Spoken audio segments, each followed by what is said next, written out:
Donc, pour faire court, excusez-moi, on va dire CREVAL au lieu de dire Comité régional pour la valorisation de l'éducation. Donc, je vais être un peu redondante, mais je vais vous dire que la conciliation famille, travail, études, c'est devenu un enjeu majeur pour notre société et qui concerne tous les acteurs de la société. Dans la Naudière, on croit sincèrement que c'est une responsabilité qui est partagée. Pourquoi? Comment on y est arrivé? Bien, c'est ce que je vais tâcher de vous expliquer aujourd'hui. Fait qu'on va poser la définition en commençant. Qu'est-ce que c'est la conciliation famille, travail, études? Bien, c'est la capacité d'harmoniser dans le temps les obligations parentales, familiales, scolaires et sociales avec les exigences du travail dans le but de favoriser la réussite éducative du plus grand nombre. Le CREVAL, dans le fond, est une instance régionale de concertation en persévérance scolaire et réussite éducative. On a fait le constat que le travail et les jeunes, c'était une réalité sociale qui était indéniable puis qui pouvait avoir des impacts positifs ou négatifs sur les jeunes. Dans la Naudière, dans le fond, plus de la moitié des étudiants travaillent, et ce, dès la 5e secondaire. Ça a des conséquences positives ou négatives selon la qualité de la conciliation. Puis, comme l'ont expliqué les précédents panélistes, et comme vous le savez très bien, c'est un enjeu qui va au-delà de l'adolescence. Le programme de certification... Aujourd'hui, je vais vous expliquer les deux démarches qu'on a eues dans la région de la Naudière. La première, c'est le programme de certification aux et jeunes qui a été créé par le CREVAL en 2006 pour favoriser justement l'implication de la communauté d'affaires dans la lutte au décrochage scolaire. En 2006, on ne disait pas persévérance scolaire, c'était un concept qui n'existait pas, on parlait plus de décrochage. Donc, Osez Jeunes, c'est le véhicule privilégié des entreprises et des organisations qui veulent agir en persévérance scolaire dans notre région. Au cours des années, outre la conciliation études-travail ou travail-études, on a travaillé plusieurs déterminants avec le marché de l'emploi, avec les employeurs. On a travaillé la valorisation de l'éducation, l'encadrement parental aussi, et les aspirations scolaires et professionnelles. Depuis 2006, il y a eu 569 lieux d'affaires qui ont été sensibilisés directement par le programme. Puis au début du mois de mai, on en comptait encore 375 qui étaient certifiés, ce qui touchait directement plus de 5200 jeunes, donc qui étaient des étudiants qui travaillaient pendant leurs études. C'est certain que, excusez-moi, c'est certain, juste une petite parenthèse, dans notre région, on n'a pas d'universités qui ont leur campus dans la Naudière. Là, il y a certains satellites. Donc, le travail qui se fait concerne beaucoup plus ces étudiants qui vont être au secondaire, au cégep ou même en formation professionnelle, parmi lesquels il y a quand même un certain nombre, je ne pense pas qu'on arrive au quart, mais il y a quand même un certain nombre de parents étudiants également. Donc, Osez Jeunes, qu'est-ce que c'est? Ça met en valeur des employeurs qui vont valoriser l'éducation et la formation, mais aussi qui vont adopter des pratiques qui favorisent une conciliation travail, famille et études. Et ces employeurs-là vont contribuer à notre mobilisation régionale en persévérance scolaire. Notre action, nous, au CREVAL, dans ce programme-là, excusez-moi, je suis venue avec mon chat ce matin. Donc, notre action va s'actualiser par plusieurs axes. Donc, la mobilisation de cette communauté d'affaires-là, la sensibilisation aussi. C'est important de dire pourquoi il faut s'impliquer, puis comment on peut agir. Donc, les actions de sensibilisation se résument là-dedans. On va accompagner les employeurs dans l'adoption de pratiques favorables à une bonne conciliation. On va diffuser et transférer des connaissances, puis on va aussi mettre en valeur les pratiques de nos employeurs certifiés pour influencer et inspirer leurs autres collègues du marché de l'emploi. Il y a d'autres constats aussi qui ont été faits par notre région. Donc, qu'aujourd'hui, c'est une nécessité pour les deux parents de travailler. On a parlé d'augmentation des femmes sur le marché du travail et aussi l'engagement accru des pères au sein des familles. Et avec mon âge, je peux vous dire qu'effectivement, mesdames, ces messieurs s'impliquent un petit peu plus qu'il y a quelques années. Donc, il faut le reconnaître. Il y a aussi l'augmentation du temps de transport entre le domicile et le travail. Dans la Naudière seulement, c'est 43 % des résidents qui travaillent à l'extérieur de la région, dont 29 % à Montréal. Mon retard aujourd'hui témoigne que ça peut être quand même assez chaotique de se rendre à Montréal en auto. L'évolution du marché du travail aussi, c'est un autre constat. Il y a une augmentation des horaires, puis des emplois atypiques. Il y a des nouvelles technologies aussi qui vont réduire la frontière entre la vie personnelle et la vie professionnelle.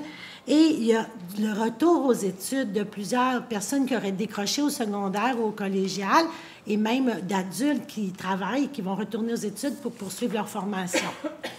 C'est des principaux constats. Il y en a d'autres, comme le vieillissement de la population, qui peut amener une pression dans la famille lorsque les parents doivent aussi s'occuper de leurs parents qui sont vieillissants. De ces constats, notre région a identifié des besoins, puis il s'est dit il faut qu'on favorise la vitalité économique et sociale du milieu de vie de la communauté. On a des besoins.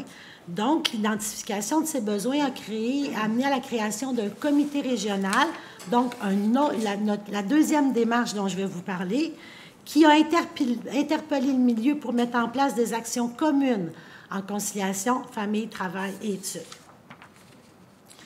Ce comité, ce qu'il a fait, c'est que tout d'abord, il a documenté la situation. Après ça, il a effectué un sondage auprès des employeurs pour mieux connaître leurs pratiques au niveau de la conciliation famille, travail, études.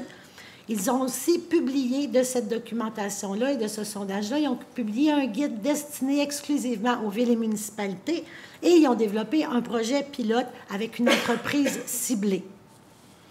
Ce projet-là avait comme objectif, dans le fond, d'encourager les milieux de travail à adopter des pratiques en conciliation famille, travail, études. Les cibles étaient les petites entreprises qui n'avaient pas nécessairement de département en ressources humaines et ça a été financé là, comme par la CRÉ-Lanaudière, instance qui n'existe plus, le secrétariat à la condition féminine et le ministère de la Famille. Le projet en tant que tel consistait à accompagner une entreprise dans la création d'une politique formelle en conciliation famille, travail, études, grâce à des outils qui avaient déjà été produits par le ministère de la Famille puis qui sont encore disponibles en ligne, je crois. Oui, donc, encore disponibles. Merci beaucoup, c'est gentil. Donc, en cours de projet, on a constaté qu'il fallait ajouter aussi de la formation sur les conditions de travail dans la démarche avec l'employeur qui a été ciblé. Je ne vous raconte pas là, le nombre de réunions qu'il y a eu, qui a été impliqué, les enjeux, les écueils, tout ça. On va aller directement au constat. Le premier constat était la difficulté de recruter une entreprise pour l'aider à faire sa politique, même si c'était gratuit. Déjà ça, là, ça a nécessité beaucoup d'efforts. Ensuite, on a constaté que les ressources humaines, c'est un sujet qui est sensible chez les employeurs. On l'a constaté, nous autres, ici au Créval, avec un autre processus d'accompagnement de nos employeurs. Ils n'aiment pas ça, trop parler de leur RH à première vue. Il y a aussi une résistance des employeurs pour qui le mot « politique » égale beaucoup d'argent à investir. Donc, il y a eu ces écueils-là au début. Ce qui a fait aussi, je ne sais pas si je vous l'ai dit, qu'il y avait un chargé de projet qui était associé au dossier. Donc, ce chargé de projet-là a pu accompagner les employeurs puis expliquer tout ça.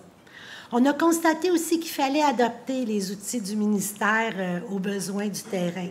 C'était nouveau. Et aussi, qu'il était important de valider les connaissances des employeurs en amont de la démarche. C'est pour ça qu'il y a eu des formations sur les conditions de travail, sur les politiques de harcèlement sexuel, sur d'autres lois en lien avec l'employabilité. Donc, c'est vraiment important de valider les connaissances pour peut-être adapter justement l'intervention puis l'accompagnement. D'autres constats plus positifs cette fois, le projet a amené une réflexion chez l'entrepreneur, c'était un homme qui allait au-delà de la politique. Dans le fond, ça lui a amené une réflexion au niveau de toutes les conditions, les conditions de travail qu'il y avait dans son entreprise. On a vu que la sensibilisation était vraiment nécessaire en amont du projet et que l'accompagnement était une pratique gagnante, voire nécessaire. Elle permet, dans le fond, d'abattre les résistances, de démystifier ce que c'est la conciliation famille, travail, études, et aussi ça offre la possibilité d'adapter les outils au terrain et d'adapter l'intervention de l'accompagnement au terrain. Les travaux du comité ont aussi démontré qu'il y avait plusieurs avantages pour les entreprises d'adopter des pratiques en conciliation famille, travail, études. Puis là, je vais faire une petite parenthèse. au Créval, avec Osez Jeunes, c'est sûr que notre mission, nous, c'est de mobiliser notre communauté en vue de la réussite et de la qualification du plus grand nombre de l'Anaudois, l'Anaudoise. Quand on travaille avec la communauté d'affaires, ce qu'on a décidé, c'est d'adopter le langage de la communauté d'affaires, de le montrer que c'était gagnant pour eux aussi. Puis c'est certain que si on dit ça va nous aider à avoir un bassin de main-d'œuvre qualifié dans la région, ça peut être intéressant. Mais les entrepreneurs, souvent, sont dans le day-to-day. Puis le bassin de main-d'œuvre qualifié, c'est pas demain. On ne travaille pas aujourd'hui pour demain. C'est du long terme. Donc on s'est dit, il faut être capable d'aller faire sortir c'est quoi les avantages pour eux aujourd'hui d'investir dans des politiques de conciliation, même dans des pratiques de conciliation travail-famille-études. Donc, il y a plusieurs avantages. Je referme ma parenthèse. Il y a plusieurs avantages pour d'adopter des pratiques pour les employeurs. Et bien, je vais vous montrer, au lieu de le dire moi-même, je vais laisser un employeur vous démontrer le chemin parcouru dans notre région.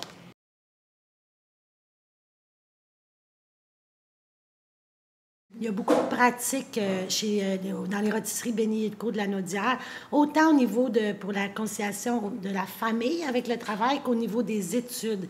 Et c'est une entreprise qui est très impliquée. Ce que M. Béni explique, c'est un peu les pratiques qu'ils ont mises en place, mais aussi comment c'est avantageux pour lui, parce que on le sait, là, les étudiants vont travailler beaucoup au niveau de la restauration, l'hébergement, commerce de détail, les entreprises culturelles et touristiques. Donc, c'est important pour eux, cette main-d'œuvre-là, et ils veulent en prendre soin autant que leurs travailleurs parents. Ça va me permettre d'arriver dans mon temps. C'est bon. Donc, on va passer à la diapositive suivante. Les travaux du comité ont donc permis de constater qu'il y avait des avantages pour les entreprises, certes, mais aussi pour les municipalités, d'offrir des conditions de conciliation de famille, travail, études. Ça a aussi démontré la pertinence et la reconnaissance de programmes de certification comme Osez Jeunes, et aussi la nécessité que tous s'impliquent et tous soient partie prenante des actions en conciliation famille, travail, études. Comment ce tous peut s'impliquer?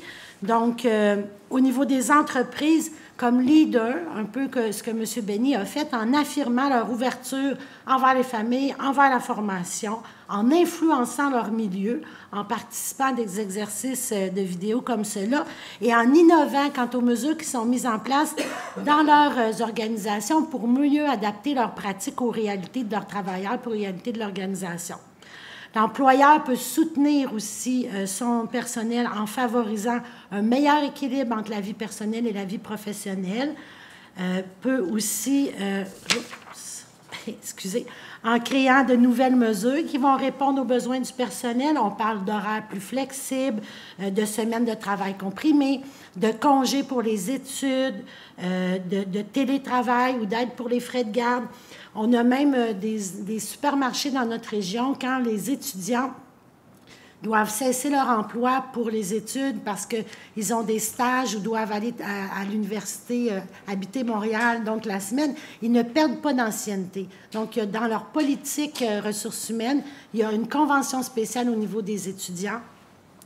Donc, et aussi d'officialiser certaines mesures, ça c'est plus pour les petites entreprises, donc que l'informel passe au formel, juste pour s'assurer que tous les employés bénéficient des pratiques qui sont là. Est-ce que vous me laissez une petite minute? C'est gentil. Les municipalités aussi peuvent agir. Donc, les municipalités peuvent adapter leurs services aux familles. Des camps de jour pendant les relâches. Il y a aussi, je ne sais pas qui va s'y mettre, mais la dernière semaine, avant de recommencer l'école, tous les camps de jour sont fermés. Ça pourrait être le prochain enjeu. Elles peuvent aussi faciliter le financement de certaines activités, adapter les horaires de transport en commun aux horaires scolaires et même aux horaires atypiques au niveau du travail. Donc, les municipalités peuvent aussi être un catalyseur, donc favoriser la mobilisation, la concertation des membres de leur communauté autour des pratiques ou des projets familiaux et éducation. Elles peuvent aussi, comme employeurs, offrir des conditions qui facilitent la conciliation famille, travail, études. Les parents qui ont des enfants qui étudient peuvent s'informer et encadrer, accompagner leurs enfants qui vont débuter sur le marché du travail pour s'assurer que le principe de conciliation soit là. Les parents peuvent aussi s'informer et utiliser les services qui sont mis en place chez leurs employeurs, dans leur municipalité, et comme vous l'avez si bien démontré, dans le milieu scolaire, il y a certaines mesures. Mais il faut aller voir, hein? On est bombardé d'informations. Je passe les étudiants parce que ça concerne surtout les jeunes, et je passe à ma conclusion. Donc, actuellement, dans la Naudière, il y a seul le programme de certification aux jeunes qui subsiste, mais les travaux du comité régional auront permis de documenter la problématique et de sensibiliser un grand nombre d'acteurs de notre communauté. Ils auront aussi permis de constater que tous peuvent agir en conciliation famille-travail-études. Les villes et municipalités ont compris que les mesures qui facilitent ou qui amènent une meilleure qualité de vie à leurs concitoyens, c'était un des éléments attractifs les plus importants pour attirer des entreprises et des nouvelles familles dans leur territoire. Les entreprises, elles, vont avoir compris que de mettre en place ces pratiques-là, ça apporte des avantages autant pour leur productivité que la qualité de leur service client et que ça les aide à diminuer certains coûts au niveau du recrutement et de la formation de la main-d'œuvre. Plus les municipalités, plus les organisations, plus le système scolaire aussi va mettre en place des mesures qui favorisent l'harmonisation des obligations parentales, familiales, sociales, scolaires avec les exigences du marché du travail, plus on va diminuer les impacts négatifs, donc le stress, la surcharge, c'est ce que mes collègues ont parlé avant, et plus on va accentuer les impacts positifs pour les individus, pour les entreprises et pour nos communautés, et ce, en sensibilisant les acteurs qui sont concernés, en les mobilisant autour d'actions qui sont concertées, puis en accompagnant les organisations qui veulent agir en conciliation famille, travail, études. Merci.